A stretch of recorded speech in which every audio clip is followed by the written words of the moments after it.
Ein herzliches Willkommen und Hallo zu einem weiteren Let's Play Tales of Berseria. Ich bin es, euer MC Muffix. Beim letzten Mal hatten wir einen überraschenderweise wunderschön entspannten Part. Wir waren auf dem Weg, einen weiteren Pharaon zu suchen, und ein Erdimpuls, den Laphicet hier gespürt hat, war in dem weiten Ozean. Wir haben dann ein wenig geangelt. Laphicet ist nun der gut nicht mehr Laphicet, sondern Fei, weil er ist ja nicht einfach hier eine Kopie oder so etwas von unserem verstorbenen Bruder von Velvet hier, sondern er ist seine eigene Person. Und das hat die Velvet ihm beim letzten Mal auch nochmal anerkannt, dass er nun Fei ist. Wir hatten einen wunderschönen, amüsanten Part. Eisen war komplett wieder seine Geschichten erzählt. Der hat auf einmal so eine merkwürdig hohe Stimme gehabt. Und wir haben einen Pod gefunden, wo er gesagt hat, der ist so schön. Und da hat er so ganz merkwürdig gesprochen. Und in diesem Pod war ein Orichalco-Stein. Und mit dem sollte es möglich sein, dass Kurgone uns nochmal ein paar neue Schwerter schmiedet. Und vielleicht haben wir nun doch eine Chance gegen Shigure. Schauen wir mal, was nun so passiert und ob wir wieder so einen schönen Tag haben.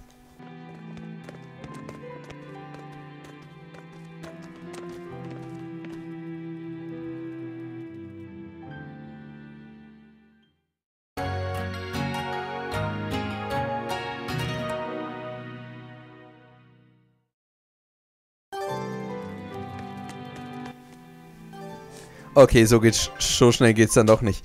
So, wir haben auch ein bisschen lustige Ausrüstung erhalten. Eigentlich müssten wir die jetzt Laphicet aufsetzen. Was haben wir? Wir haben ein paar neue Sachen bekommen. Ja, die Hörner. Ein Pony, ne, kann man ja nicht anhaben. Die Brille haben wir auch schön bekommen. Ein Schnurrbart. Ein Fliegemann. Die Rose hat schon jemand. Was ist denn? Wo ist denn das? Schieberschwanz. Wo ist denn der? Ah, den sieht man bei Velvets Haarpracht nicht. Der Mini-Leute ist aber am coolsten, Mann. Na, ich bin zufrieden. Ich will nur schauen, ob wir noch irgendwelche coolen Kostüme haben. Oh! Oh, Velvet! Jetzt sieht sie aus wie Vampirella. Eine Comic-Heldin, die doch auch ein wenig dafür bekannt ist, dass sie wenig anhat.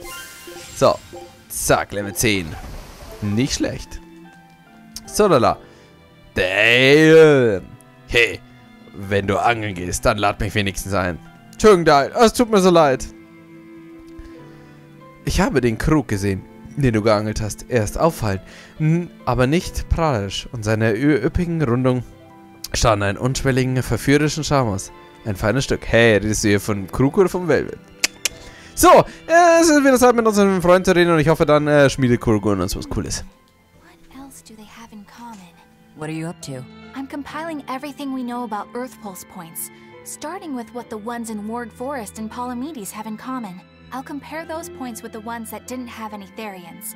Then, I'll factor in everything I currently know about the Abbey's deployments. Once that's done, I'll match all that information against what we know about the locations Laphicet was able to sense. When that's completed, we should be able to tell which locations are more likely to house a Therian.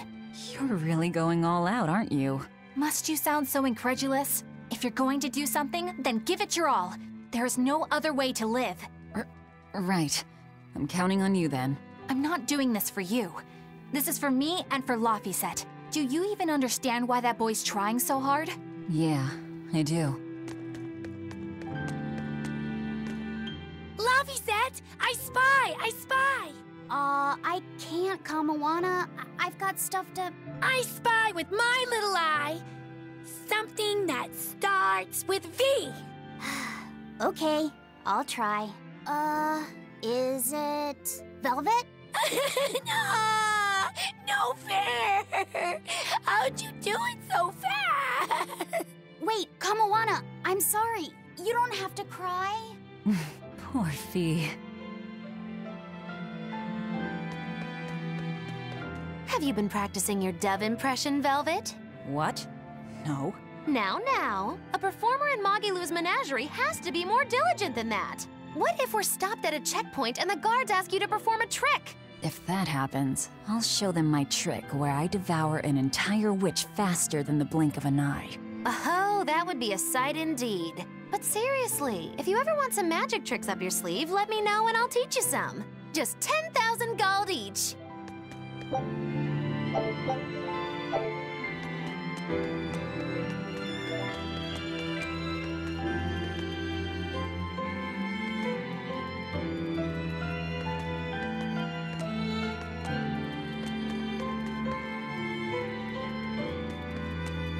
Oh, hey, Velvet. You don't mind if I give Kurogane that orichalcum you fished up, do you? Doesn't matter to me. But do you really think he can make a weapon with that? I don't know. What does the expert think? Conventionally, no, it's impossible. But when has convention ever stopped a demon? I won't argue that. We're dealing with the hardest metal in existence. But I'm ready to cast aside all doubt, to focus everything on forging my greatest creation. If anybody can do it, it's you. Good luck, Kurogane. Yeah, best of luck. If you can make Rokuro stronger, you'll be helping me out too.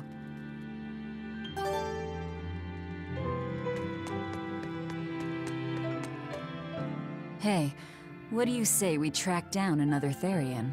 Sure. From what I can tell, the next closest Earth pulse point is near the center of Midgand. Midgand, huh? The capital's not far from there. I wonder how things are now that Griffin's gone, though. Only one way to find out. Maybe so, but Isen's not here, you know. You're right. I haven't seen him in a while. We should probably ask Benwick where he wandered off to. Yeah. Hold on. There's a letter here. On pretty cutesy stationery, too. Let's just have a quick look-see. As the cold turns bitter and the snow piles up on the mountains, I cannot help but think of you and hope you are in good cheer. As for myself, I am the same as ever, although I recently acquired a rare item that I shall be sending your— It's rude to read other people's letters, you know. Yeah, but how else are we supposed to find out whose it is? Does it say who the sender is? Uzfamiwu Wexov. Who the hell is that? Probably someone on this island, if I had to guess. Hey! Anybody lose a letter? Do any of these folks look like the type to write a fancy letter? Point taken. It could be one of the pirates. Why don't we go to the docks and ask around? Fine, just don't forget our mission.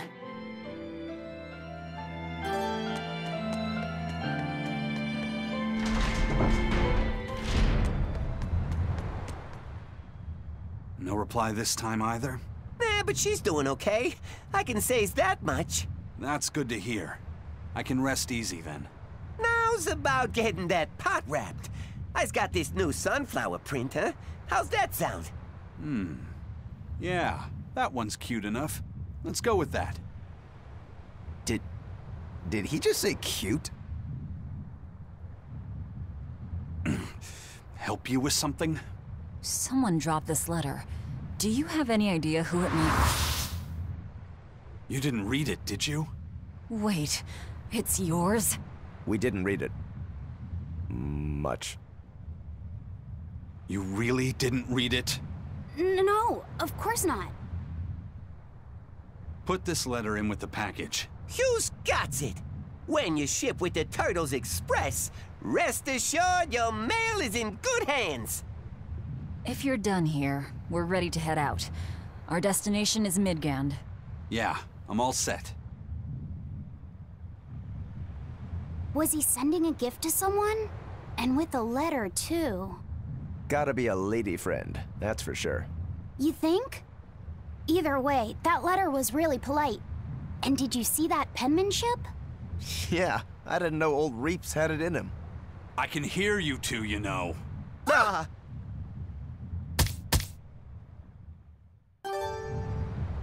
I noticed you've come up with your little name for the kid. You sure are the sentimental type, aren't you? Oh? Calling him Fee doesn't cost me anything, and it's not like I gave it much thought. That may be the case, but no one else has taken even that token effort. And in doing so, I wonder if maybe you were trying to encourage him to be his own being. After all, one requires a name before he can consider his own identity. Having been given a name, he realizes he is his own entity, separate from others, and a certain formless essence comes to life inside him. And you're the one who set that process in motion for the kid. Whether you intended to or not, you changed him from a puppet into a living being. So what's your point? I've been with you since the start of this journey, haven't I? Wouldn't kill you to give me a nickname, would it? I've never really thought of us as being that close. And besides, you just forced your way into the group. Come now! I know you've got a bigger heart than that! Surely you have it in you to give a nickname to a dear friend! We're not dear friends. And even if we were, I'm not good at nicknames anyway. Please, I'm begging you! Okay then. Moggy. Oh, come on, that's so obvious. Can't you put some heart into it for your dear friend? Fine. Lou. Do I look like an old man to you? You're not even trying! Okay then. Witchy McWitcherton. Interesting. Well, if I had to rank it against 1,000 other nicknames, I'd probably put it at number 1011. A nickname needs to have charm. It needs to leave a lasting impression. Sure then. Hattie. Now you're just saying what you see! Bookskirt. That's not any better either! Ms. Creepy Eyes. That's just an insult! Look, no nicknames based on what you see, and especially no slandering! Lil Miss Witch who smiles around you but stabs you in the back when you're not looking. Hey, that's personal information! Look, I told you. I'm not good at coming up with nicknames. Forget it! I should have known this wouldn't work! Yikes. Better watch what we say from now on. Yeah. Aizen, what happened to those octopuses? Dial and Kurogane took them to the kitchen. They said they were going to make dinner for Kamoana. They're going to feed demons to her? Etheria needs malevolence to survive. That's why they carried them off alive. What do they plan on making? Octopus ink pasta with takoyaki and fried octopus on the side, and Hellavesian octopus carpaccio. Do they have a takoyaki pan here at the prison? Kurogane hammered one out with some iron, along with a large pot for the pasta. Still looking like that? Takoyaki would hit the spot right about now, though. Octopus ink pasta, huh? Like squids, octopuses release ink as a defensive mechanism, but theirs is made of different stuff and is used in other ways. Squid ink is stickier and acts like a decoy, but octopus ink spreads out like a cloud of smoke. But squid ink has 30 times the savory flavor, so octopus ink isn't used in pasta all that often. Laphie told me the same thing. He said that's why octopus ink pasta isn't very good. Laphie said that? Yeah, so I ended up not making it for him. But I wonder... I guess it doesn't matter, since I can't taste it now. I'll taste it for you then. So make me some octopus ink pasta sometime, all right? All right, and I'll be sure to make some that doesn't come from demons. Hey, who did Aizen send that letter and cooking pot to anyway? I don't want to think about it. That walloping still stings. You've got to be curious though, right? Maybe. It was serious stuff. Whoever it is must be important to him. A lover, maybe. Aizen's lover. A child wouldn't be happy with that cooking pot, and a man wouldn't want it wrapped up so pretty. A young woman with Aizen's tastes, then. He'd be bound to fall for a miraculous match like that, right? I don't know. I bet she's that girl with the yellow umbrella. You really have a thing for her, don't you? I do not. That's not what I mean. Then pray tell, what do you mean? Huh? Eavesdropping, Eleanor? How unseemingly rude of you. Besides, Laphicet is free to like whomever he chooses. You're one to talk about eavesdropping, Moggy Lou. Anyway, it's just that the sunflower design on the wrapping reminded me of her. Now that you mention it, but does it really matter? He has someone to write to in any case. True. I can't help but feel a bit envious. What a nice way of summing it up, Velvet. So you were eavesdropping too, then? Say, what do you think about Aizen? Oh, so that's the kind of guy you're into, hmm? Huh. Not what I'd expect, but... No! I just feel there's something different about him. The way he picks presents, the objects that catch his eye. Oh, is that all? Boring. No kidding. All men have some kind of particular interest, big or small. I suppose that's true, but he seems a bit, shall we say, overly obsessive? Now that you mention it, he does have a tendency to ramble on about various topics. And it's not just the items he collects. There's more to it? Every weekend, he eats curry for dinner, and every time we go into port, he docks at the 3rd bollard. Come to think of it, I heard the galley crew complaining that he always needs his pasta cooked exactly the right way.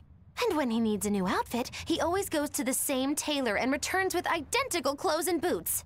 It all has to be exactly the same size and in exactly the same color. Turtle says he's very nitpicky. Sounds like he's not so much picky as he is a pain in the ass. But I do see a different side of him now. I thought pirates were all rough and filthy, but it seems they can be quite meticulous. Not much of a reassessment.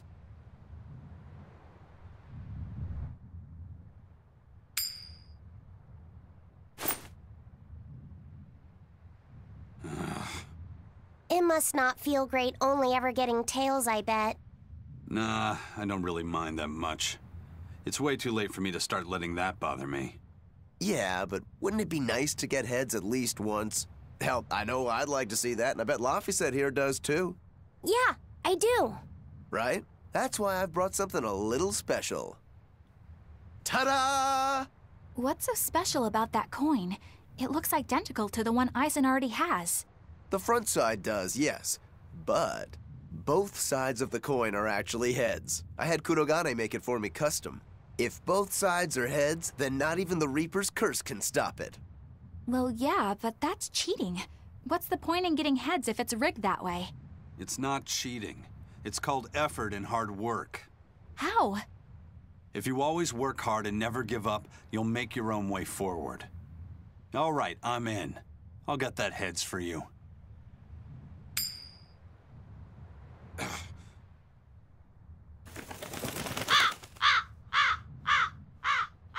What? That crow just flew off with the coin! Those birds are attracted to shiny objects, I suppose. Damn it! I can't even win against a crow. Don't sweat it. I figured something like this might happen, so I had a backup ready. Go on, give it a shot. You'll show that curse who's boss this time. All right, here goes.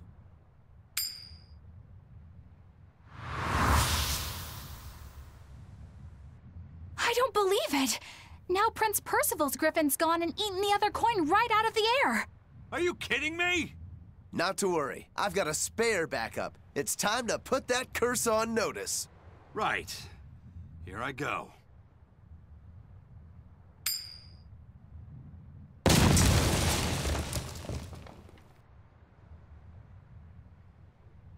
You gotta be kidding me.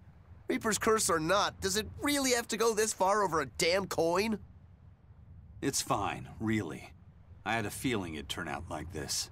Well, I sure didn't. Yeah, me neither. Hey, Eisen, is there, anything we can do about the Prince's hawk? Griffin, I mean. Every day, it goes out on these hunts or whatever, and brings back the weirdest stuff. It's making a real mess out of the deck. Hawk's hunt? What's the big deal? Well, yeah. At first it was bringing back good stuff like seaweed and fish, things we could cook with. Sure, I was glad for a while. But then it started to escalate. Now we're talking 150-kilo ambercants and 350-kilo killer swordfish that it's catching. That's not a bad thing, is it? It just means more to eat. It is when they're being dropped from the sky onto the deck. Especially those killer swordfish and razor-sharp bills. What if somebody gets run through by one? Can't you just warn the prince that his bird needs to be more careful? Yeah, we could, but he looks so happy watching his hawk, I'd hate to spoil it for him. Yeah, the prince looks so happy whenever Griffin is flying free. He kept grinning and asking Grocky all nice-like if he wanted to fly some more. Grocky? That's what Kamawana kept calling Griffin. She says she came up with it by combining Griffin and Hawk. This is probably the first time in the prince's life that he's tasted any freedom. His whole life, he's only done what duty dictated of him. Letting Griffin fly was his first free act. To the prince, Grocky's an extension of who he is. So what are we going to do? Nothing, really. It's not like it really hurt anybody. But it's punctured some major holes on the deck! I'm sure even the prince knows when to rein it in. Let him have a little fun. He deserves it. I don't know about all that. I'd say the prince is letting his newfound freedom get the better of him.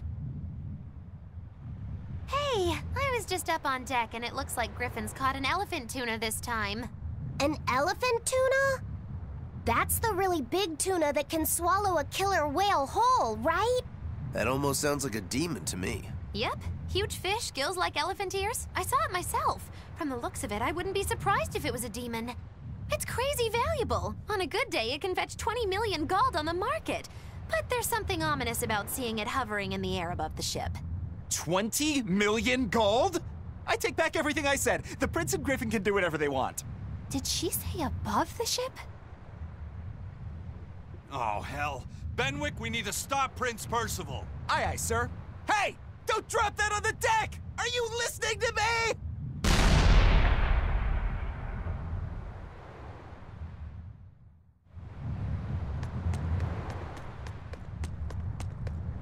May I ask you a question? What?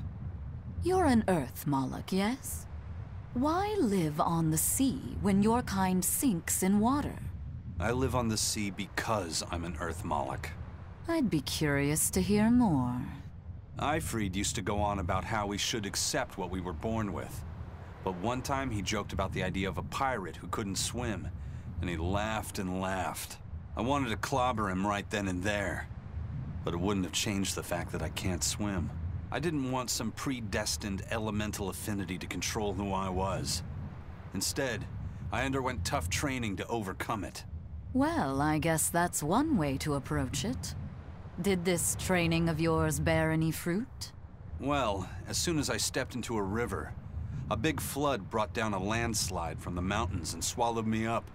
Then, when I tried going into a lake, the seaweed suddenly multiplied and tangled around my body, nearly drowning me. And then finally, when I tried jumping into the ocean, a huge whirlpool formed with me at its very center.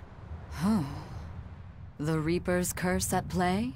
As far as I'm concerned, my Earth affinity and my Reaper's curse aren't much different, in that they've both shackled me since I came into being. This is about pushing and challenging the constraints I was born with. So, did you eventually learn how to swim? Pretty much, yeah. As long as I never let go of my portable life preserver. Oh, huh.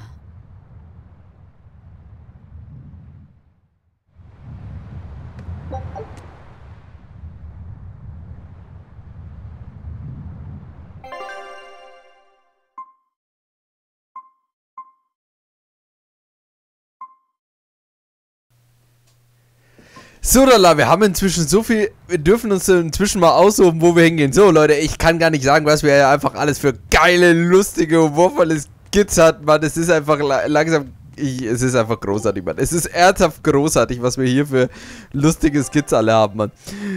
Mir besonders hier das gefallen mit dem Brief, Mann, wie er hier dann Rukur und Laphicet verhauen hat.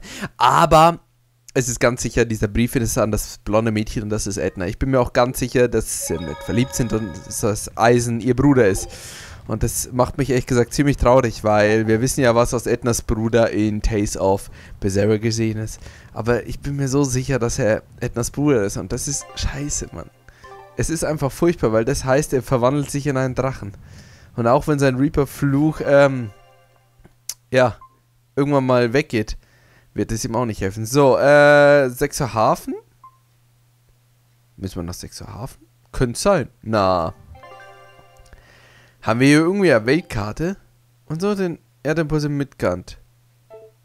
Ah, doch, 6 Uhr Hafen, passt schon. Okay, dann auf nach 6 Uhr Hafen. So, bevor wir das jetzt aber... ach no, komm, nach 6 Uhr Hafen können wir schon noch fahren, Mann.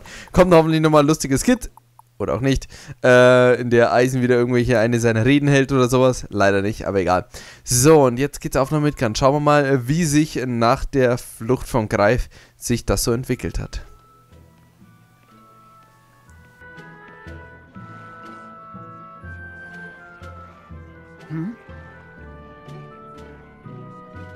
The boss has given me a message for you. Says there's some sort of nasty demon running around in the Eldina Plains, to the east of Logris. She thought it might be the one you're looking for. Wasn't the Eastern Highway closed off from Logris? That was only temporary. It's back open now. If you follow the road, you'll reach Stonebury Village. There you'll find one of ours who actually saw the demon. You want to know more? That'd be a good place to start. Got it. Hey, that's the same direction I sensed. Give Tabitha our thanks.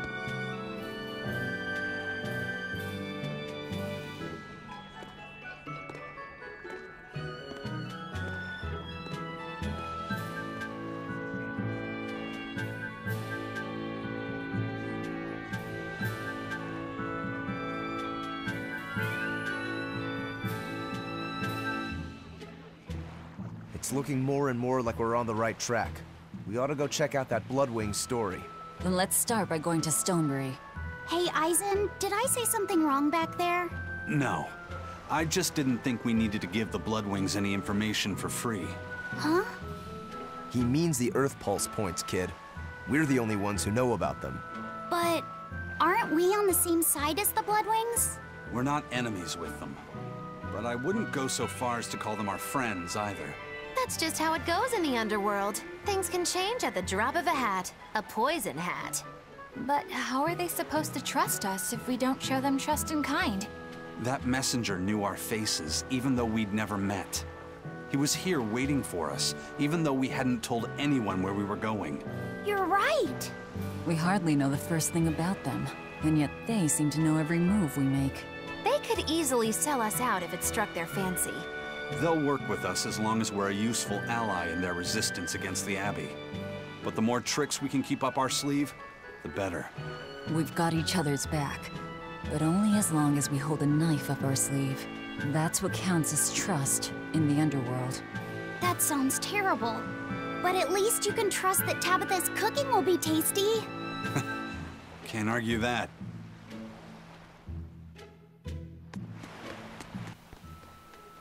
Irgendwas Positives muss die Sache ja haben. So, wir könnten jetzt schon wieder 5 Stunden Skizzen machen. Oder wir brechen so ganz langsam auf. Jetzt weiß ich gar nicht. Müssen wir dafür nach Logris reisen? Oder können wir gleich die... Ich glaube, das ist die Frontstraße hier, oder? Genau, endlich. Weil wir waren hier schon ganz oft jetzt in 6 Hafen, konnten aber nie weiter. Und endlich können wir da nun weitergehen. Bevor wir das aber machen, werden wir uns dann hier noch den Dialog davon anhören und danach die Skits. Doch, erstmal nächstes Mal, denn wir haben für diesen Part genug sehr schöne Skits gehabt. Jetzt machen wir erstmal einen kleinen Cut und beim nächsten Mal geht es dann hier weiter mit Let's Play Tales of Berseria. Bis dahin, haut rein, auf Wiedersehen, ciao.